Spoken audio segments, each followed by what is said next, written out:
నమస్తే. ఇన్నాళ్ళు నన్ను సపోర్ట్ చేస్తూ, ఎంకరేజ్ చేస్తూ మీ ప్రేమని నాకు అందిస్తున్న ప్రతి ఒక్కరికి కృతజ్ఞతలు. అలాగే ఈ వీడియో కూడా ఖచ్చితంగా మీకు ఉపయోగపడుతుంది. లైక్, షేర్ అండ్ సబ్స్క్రైబ్ చేసి మీ సపోర్ట్‌ని నాకు అందించండి. అలాగే ఈ వీడియో పట్ల మీకున్న అభిప్రాయాన్ని కామెంట్ సెక్షన్‌లో కామెంట్ చేసి తెలియజేయండి. ఇప్పుడు వీడియోని చూద్దాం. నమస్తే. Welcome to our channel. నేను పద్మిని. ప్రస్తుతం మనతో పాటు ప్రముఖ ఆధ్యాత్మికవేత్త, astrologer, life coach, Bala Tripura Sundari ఉపాసకురాలు శ్రీమతి సుధ గారు మనతో పాటు ఉన్నారు. మాట్లాడదాం. సుధ గారు నమస్తే అండి. నమస్కారం. ఎలా ఉన్నారు సుధ గారు? ఫైన్. దశల గురించి చెప్తూ ఉన్నారు. గ్రహాలు, నవగ్రహాల గురించి మాట్లాడుకున్నప్పుడు ఒకరి గురించి మాత్రం గజ గజ వణికిపోతుంటారు. అవును, చాలా. శని భగవానుడు. భగవానుడు కదా. భగవానుడు అని అంటున్నాం. ఏ గ్రహానికి, ఈవెన్ గురువుకు కూడా గురు భగవానుడు అనట్లేదు. కానీ శనికి ఈశ్వరుడు మాత్రం ప్లేస్ ఇచ్చాం, శనీశ్వరుడు అంటాం కదా. నామం అలా వినిపించేలాగా ఆయనకి ఇచ్చారు అంటే ఆయన ఎంత ప్రామినెంట్ రోల్ ని ప్లే చేస్తారు ఎవరి జన్మ జాతకంలోనైనా. డిసిప్లైన్ కి మారుపేరు. అసలు ఆయన గురించి మాట్లాడటం అనేది డెఫినెట్ గా ఒక అదృష్టకరమైనటువంటి విషయం. అయితే అన్ఫార్చునేట్లీ ఆయన గురించి రకరకాల మాటలు మాట్లాడటం, ఆయన తిట్టడం లాంటివి చేస్తుంటారు, విచ్ ఇస్ నాట్ కరెక్ట్.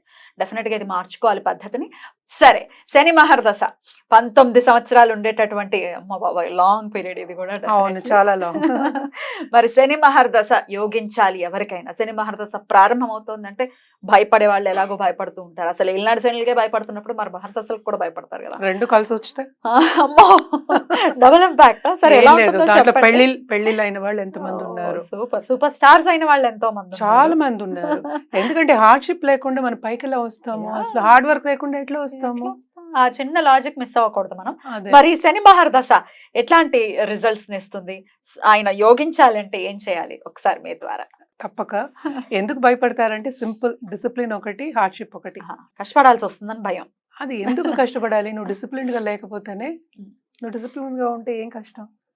నువ్వు ఆ కష్టాన్ని ఇష్టంగా మార్చుకుంటే. ఇప్పుడు కష్టపడింది ఏమొస్తుంది? ఏమి రాదు. సో అంటే ఏంటి, ఎందుకు శనీశ్వరుడు అన్నావు? ఈశ్వరుడు లాగా అన్ని నేర్పిస్తాడు పాఠాలు. సో పాఠాలు నేర్పిస్తున్నాడు అన్నప్పుడు మనం ఎప్పుడు పాఠం కింద తీసుకుంటే మనం ఆడుతూ పాడుతూ అయిపోతుంది. అంతే కదా. అంతే. ఇప్పుడు ఒక ఈవెంట్ జరుగుతుంది. ఒక ఈవెంట్ జరిగినప్పుడు అటు చెడు అనుకునేది మనమే, మంచి అనుకునేది మనమే. అంతే కదా. సో ఎలా అనుకుంటున్నాము? మన్ని బట్టి అనుకుంటున్నాం, మన పంపకాన్ని బట్టి అనుకుంటున్నాం. సో అదే ఇష్టంగా తీసుకున్నామంటే అవును సరే, ఇది ఇవాళ ఇలా ఉంది, రేపు బాగుంటుంది అనుకుంటే ఎప్పుడు అలాగే ఉండదు కదా. సో శని మహర్దశ మాట్లాడుకోవాలంటే 19 ఏళ్ళు అది.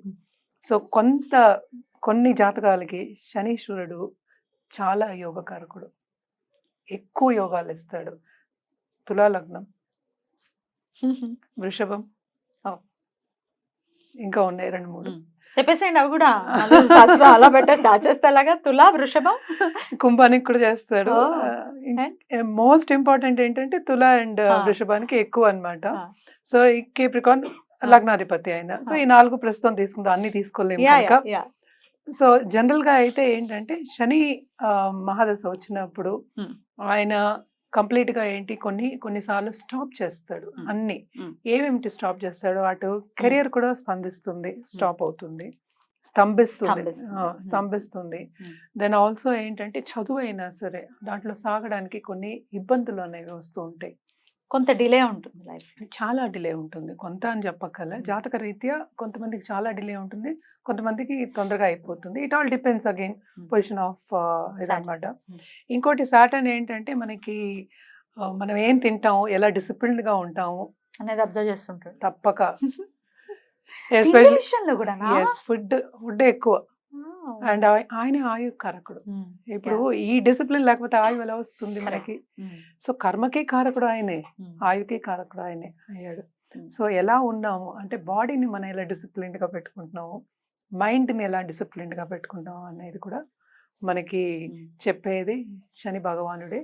జాతకంలో ఎలా ఉన్నారు, ఎక్కడ ఉన్నారు. శనిలో శని వచ్చినప్పుడు మన దశల గురించి మాట్లాడుకుంటున్నాము. శనిలో శని వచ్చినప్పుడు నేను చాలా మందిని చూసాను, తప్పక వాహనం అనేది కొనుక్కుంటారు. వాహన యోగం ఉంటుంది. నేను చెప్పాను, చాలా మంది జాతకాలు కూడా చెప్పాను. ఇదేంటంటే ఒక బల్లగుద్ది చెప్పేయచ్చు అనమాట. ఆయన శని యోగకారకుడు అయితే తప్పక అక్కడ వాహనం కొత్తది వచ్చి నుంచి ఉంటుంది. అంటే శని మహర్దశ స్టార్ట్ అవ్వడం, చక్కగా కొనుక్కోవడం జరుగుతుంది, తప్పక జరుగుతుంది. అది అదొక మంచి ఇదనమాట. 19 ఏళ్ళు కనుక ఫస్ట్ 8 years మీకు హార్డ్షిప్ ఇస్తే నెక్స్ట్ 8 years ఆయనేమో బాగా యోగిస్తారు అని ఈ చెప్తూ డివిజన్ ఉంటుందా? డివిజన్ ఉంటుంది మ్మ్. తప్పక. మ్మ్. కొంతమందికి ఏంటంటే మొత్తం యోగిస్తుంది, పట్టుకున్నదల్లా బంగారం అయిపోతుంది. అలాంటి వాళ్ళు వచ్చిన వాళ్ళు ఉన్నారు నా దగ్గరికి. అవును. పట్టుకున్న శనిమాదశ మొదలవగానే ఆయన ఈ పొజిషన్ నుంచి పైకి లాడర్ ఎక్కి వెళ్ళిపోయాడు. కాదు లాడర్ కాదు, లిఫ్ట్ ఎక్కి వెళ్ళిపోయాడు. అలాంటి పొజిషన్ అంత ఇస్తాడనమాట. అంటే ఏంటి, శనీశ్వరుడిని మనం ప్రీతి పొందాము అంటే, మ్మ్. అందుకే కుంభ శని అంటాం. మ్మ్. ప్రీతి పొందాము అంటే కుంభం అంటే ఏంటి, తొణకదు అసలు, అలా ఉంటుంది. అది. సో ఇస్తే అదే పనిగా ఇస్తాడు, లేకపోతే అదే లేదు, మ్మ్. అలా ఉంటుందన్నమాట. శనీశ్వరుడు సెకండ్ హౌస్ లో సపోజ్ ఉన్నారు అనుకుందాము, ఆయన స్లోగా డబ్బు అనేది ఇస్తాడు. అంటే ఏంటంటే పాఠం అనేది ఫస్ట్ నేర్పాలి. లెసన్ లెసన్ మనం నేర్చుకున్నాము. ఇప్పుడు ఒక స్కూల్లో అయినా ఒక క్లాస్లో అయినా సరే ప్రమోషన్ ఎప్పుడు వస్తుంది, పాస్ అయినప్పుడు. పాస్ ఎంత అని కాదు, ఇంత మినిమం ఏదో ఉంటుంది, అది పాస్ అయితే ఇస్తాడు. ఇలాగే శనీశ్వరుడు కూడా మనం పాస్ అయితే, pass in the sense what, discipline ఉండి ఆ హార్డ్షిప్ని మనం తీసుకోగలిగితే, ఆయన ఇచ్చిన కొంచెం ఇబ్బందులు తీసుకోగలిగితే, ఏదైనా ఏ ప్లానెట్స్ని దూషించకూడదు. ఫస్ట్ థింగ్, దూషించడం తప్పు. ఎందుకంటే లైఫ్ అనేది అన్నిటి కలయిక. సో ఇప్పుడు ఏదో వచ్చింది కనుక, ఈవెంట్ ఇలా ఉంది కనుక, ఒక మనిషిని అనుకుందాం కాసేపు, దూషిస్తే మన దగ్గరికి వస్తాడు? ఎందుకు వస్తాడు? రాడు కదా, అసహించుకుంటాడు. మరి ఆయన మరి మనం శనీశ్వరుని అలా చేస్తే చాలా పొరపాటు అది. అండ్ ఆల్సో ఇంకోటి ఏంటంటే, ఆయన భగవానుడు, మనం అందుకే ఇచ్చాం అనమాట. ఆయన లైఫ్ అంటే ఏంటి అనేది నేర్పుతాడు మనకి. ఈ ఎందుకు నేర్పాలి అంటే, it is because spiritual growth ఎలా వస్తుంది. నీకు హార్డ్షిప్ లేకపోతే నువ్వు స్పిరిచువాలిటీ, దేవుడిని తలుచుకో. నువ్వు రోజు నువ్వు హ్యాపీగా ఉన్నావు అనుకో, అది కూడా ఒక బోరేగా. అంతే అసలు. అయ్యో, కష్టం లేకపోతే ఎలా ఉండాలి కదా, అసలు ఉండాలి, ఖచ్చితంగా ఉండాలి, కొంచెమైనా ఉండాలి. ఉండాలి. కొంచెం ఇబ్బంది వస్తాయని దాంట్లోంచి నెగ్గుకుంటూ పైకి వస్తాయి. ఎప్పుడు నెగ్గుతావు నువ్వు లేకపోతే. సో నెగ్గిచ్చే ఒక ప్లానెట్ శనీశ్వరుడు. Well said, super. సో శనీశ్వరుడు శనిమాదశ వచ్చిందంటే, నేను చూసాను, నేను చెప్పాను కదా ఇదివరకు కూడాను, శనిమాదశ ఏలినాట్స్ అని వచ్చినప్పుడు పెళ్ళైన వాళ్ళు ఉన్నారు, అభివృద్ధి చెందిన వాళ్ళు ఉన్నారు, డబ్బు వచ్చిన వాళ్ళు ఉన్నారు, ఎనలేని సంపద వచ్చిన వాళ్ళు ఉన్నారు. అద్భుతం. ఇదంతా ఎప్పుడు జాతక రీత్యా మనం చూసినప్పుడు మనకి తెలుస్తుంది. పట్టుకున్నది బంగారం అయింది, నేను అది చెప్తున్నాను కదా. ఆయన చెప్పాడు, ఇది అవ్వగానే నాకు 19 ఏళ్ళు అవ్వగానే నాకు దాని తర్వాత మనకి బుధదశ వచ్చేస్తుంది. ఏమీ లేదండి అన్నాడు. ఆ 19 ఏళ్ళు అంత యోగిచ్చాయి అనమాట ఆయనకి. ఏది ముట్టుకుంటే అది ఎదురుండదు కదా, అటు ఎనిమిస్ ఉండరు. నువ్వు పైకి ఎప్పుడు వస్తావు, ఇప్పుడు అర్థమవుతుంది కదా, ఎనిమిస్ ఉంటారు అసలు, నీకు సహకరించే వాళ్ళే ఉంటారు శనీశ్వరుడు ప్రీతి పొందితే. అయితే మరి రెమెడీస్ ఏం చేసుకోవాలి? ఒకవేళ ఇంకొక అదర్ సైడ్ కూడా మాట్లాడుకుంటే, ఒకవేళ యోగించకపోతే ఏం చేయాలి?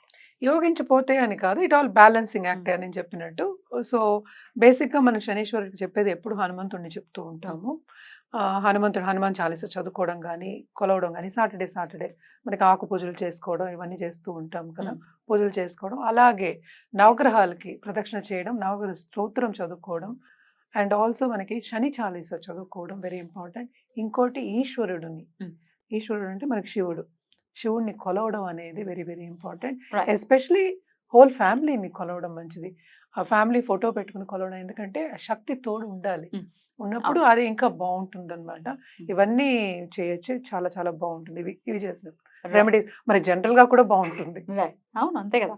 అద్భుతం అండి. శని మహర్దశకి భయపడాల్సిన అవసరం లేదు. డెఫినెట్ గా పట్టిందల్లా శని మహర్దశ యోగించాలి అని మనస్ఫూర్తిగా కోరుకుంటూ, ఇక నెక్స్ట్ ఎపిసోడ్ లో బుధ మహర్దశ గురించి మాట్లాడుకుందాం. థ్యాంక్ యూ అండి. నమస్తే. నమస్కారం.